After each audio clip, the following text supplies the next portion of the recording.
Every year, 42 million people visit Las Vegas. But guess what? Almost none of them are ever actually in the city of Las Vegas. The Strip, which is where most people usually spend their time, sits entirely within a separate jurisdiction called Paradise, Nevada. Paradise has no mayor, no city council, no municipal government of any kind. And guess what? It was kept that way on purpose. Casino operators lobbied Clark County in 1950 to block annexation permanently, and it worked. So you walk through a fake Venice, past a fake Paris, beneath a fake Manhattan skyline, inside a jurisdiction that has never been a city. The sky above the Grand Canal at the Venetian, painted on a ceiling. The Eiffel Tower outside Paris, Las Vegas, half scale. Every landmark you associate with Las Vegas is a copy of somewhere else, built inside a place that is legally nowhere. That is not a coincidence. That is the design. Pull up a map. The actual city of Las Vegas occupies a relatively narrow corridor, mostly north and east of downtown. Its mayor governs Fremont Street, City Hall, residential neighborhoods, and the downtown arts district. It is a real city with a real elected government, serving a population of roughly 650,000 people. It is just not the city that anyone is talking about when they say Las Vegas. Paradise, Nevada was established as an unincorporated township in 1950. Its population today is approximately 230,000 people. It covers nearly 50 square miles, and in its entire existence, it has never had a mayor, a city council, or a municipal government of any kind. It is administered by the Clark County Commission, a governing body that also oversees rural desert communities, unincorporated suburbs, and a county larger in area than New Jersey. The Las Vegas Strip, from Sahara Avenue at its northern boundary down to Russell Road at the south, falls entirely within Paradise, not Las Vegas. The Bellagio, Paradise. Caesar's Palace, Paradise. The Venetian, Paradise. MGM, Grand, Wynn. Las Vegas, Paris. Las Vegas, New York. New York, all of them inside an unincorporated township with no city government. Harry Reid International Airport, the arrival point for those 42 million annual visitors, Paradise. The University of Nevada, Las Vegas, which trains the workforce that staffs those resorts, also Paradise. The most recognizable zip code in the area, 89109, the Bellagio's address is a Paradise zip code, not a Las Vegas one. There is no Las Vegas Strip. There is a Paradise Strip. You have just never been told that. And the reason you have never been told that is the first part of this story. The year is 1950. The Strip is not yet the Strip. It is US Route 91, a two-lane road running south through the Nevada desert from downtown Las Vegas. A handful of casino hotels have opened along it in the previous decade. El Rancho Vegas in 1941, The Last Frontier in 1942, The Flamingo in 1946. The city of Las Vegas is watching. As the corridor develops, the city wants to annex it. Annexation would mean city property taxes, city zoning codes, city building ordinances, city oversight of signage, construction heights, land use, and pedestrian infrastructure. The casino operators who owned property along that corridor did not want that. Nevada law gave them a mechanism. Under state statute, an unincorporated area could resist annexation by the nearest city if a majority of the landowners formally objected.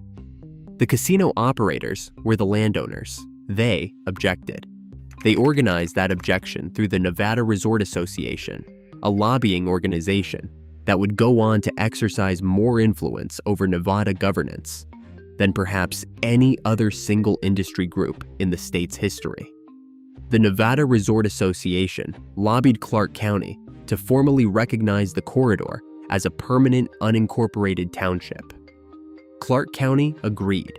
In 1950, Paradise, Nevada was established, not as a community attempting to govern itself, but as a legal instrument designed to prevent the city of Las Vegas from ever governing it. What the decision created was not just a tax shelter. It created a corridor with no municipal zoning authority, no aesthetic building codes, no city signage ordinances, no urban design review board, and no elected local body accountable to the people who lived and worked on that street. Every physical feature of the Strip today, its scale, its visual chaos, its sensory aggression, flows directly from that single political choice. The anything-goes aesthetic is not creative freedom. It is the physical residue of deliberate deregulation. If you want to understand what governance by casino looks like in practice, look at what happened when Steve Wynn decided to remake the Strip. Wynn opened the Mirage in November 1989. It was the first major hotel casino built on the Strip entirely from scratch since the 1960s. A $630 million property that permanently changed the scale of what a Las Vegas resort could be. He followed it with Treasure Island in 1993. Then, in October 1998, the Bellagio, a $1.6 billion resort modeled on the Italian lakeside village of Bellagio, featuring an 8-acre artificial lake on Las Vegas Boulevard with a choreographed fountain system containing more than 1,000 individual water nozzles, all of it in Paradise, Nevada. None of it subject to the design oversight of any city government. To build the Bellagio's pedestrian plaza and the fountain infrastructure facing the boulevard, Wynn Resorts needed governmental approvals. Those approvals did not come from a city council. They came from the Clark County Commission.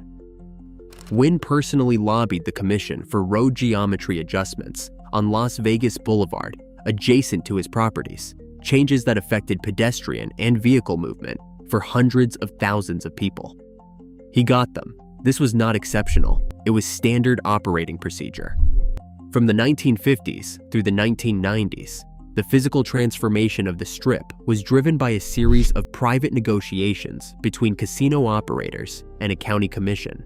With no municipal planning process, no public design review board, and no independent oversight body representing anyone other than the industry and the county. No resident council voted on the Bellagio's streetscape. No neighborhood planning board reviewed whether a private fountain installation on a public-facing boulevard served the community. No elected municipal official with jurisdiction over that specific corridor had standing to object. Wynn is not the villain here. That framing misses the point entirely. He was a private operator who understood the system and used it. In Paradise, the governance vacuum does not sit empty. Private operators fill it. They have always filled it. That was the arrangement from 1950. The Bellagio Fountain Show is not spectacle. It is the deal made visible. Here is where the story sharpens into something harder to dismiss. The jurisdictional fakeness and the physical fakeness of Las Vegas are not two separate phenomena running in parallel. They are expressions of the same foundational decision. The absence of municipal identity did not merely enable tax avoidance. It enabled a form of placemaking that would have been structurally impossible under any normal city governance framework. Think about what city governance does to urban space. It creates aesthetic codes. It enforces signage limits. It requires design review processes that evaluate whether new development fits its surroundings. It places preservation requirements on significant structures. Over decades, these accumulated mechanisms produce something recognizable as a city's visual identity. Las Vegas Boulevard has never had any of that, not once in its history. The Venetian opened in April 1999. Inside it, a canal, gondoliers, artificial cobblestones, and a ceiling painted to simulate an outdoor Venetian sky at permanent golden hour dusk. There is no natural light, no windows, no way to determine what time it is outside. The entire environment was deliberately engineered to cause visitors to lose their spatial and temporal orientation. It required FAA airspace notification for its exterior tower height. It required zero municipal design review because no municipality existed to require one. Paris Las Vegas, also opened in September 1999, features a 540-foot half-scale Eiffel Tower standing directly on Las Vegas Boulevard. New York, New York, which opened in January 1997, features 12 compressed Manhattan skyscrapers, a 1/3 scale Statue of Liberty, and a replica of the Brooklyn Bridge. Clark County approved them. No governing body was required to ask why a casino corridor in Nevada was being constructed from compressed replicas of cities on other continents. The signal timing on Las Vegas Boulevard was calibrated in coordination with casino operators, not with the Nevada Department of Transportation, to deliberately slow vehicle throughput and extend pedestrian exposure time to casino facades. The moving walkways that carry visitors from public sidewalks directly into casino interiors are private infrastructure, permitted by Clark County on corridors that function as public thoroughfares, with no independent municipal voice in the approval process. There is no civic identity on the Strip, because there was never supposed to be one. The copies of other places are not design choices. They are what you build when there is no civic character to protect and no municipal authority required to demand one. People who lived in Paradise noticed, and more than once, they tried to do something about it. In 1975, a serious incorporation effort emerged. The argument was direct. Roughly 230,000 people lived in a jurisdiction with no local representation. They paid Clark County taxes. They received county services. But they had no mayor, no city council, no elected officials whose only obligation was to govern their specific community, and who could be replaced when casino industry priorities overrode neighborhood needs. The Nevada Resort Association opposed it. The public argument was that incorporation would create unnecessary bureaucratic friction and threaten the economic model employing hundreds of thousands of Nevadans. The Clark County Commission, whose members received substantial campaign contributions from the casino industry, declined to advance the question to a public referendum. The 1975 attempt died without a vote. In 1991, residents organized again. A new incorporation movement formed around the same core complaint: no local accountability, no direct representation, a county government structured to balance interests across an entire region rather than advocate for a specific community. The Nevada Resort Association opposed it again. The Clark County Commission again refused to allow the question forward. The Nevada legislature, which held statutory authority to compel incorporation, never passed a bill requiring it.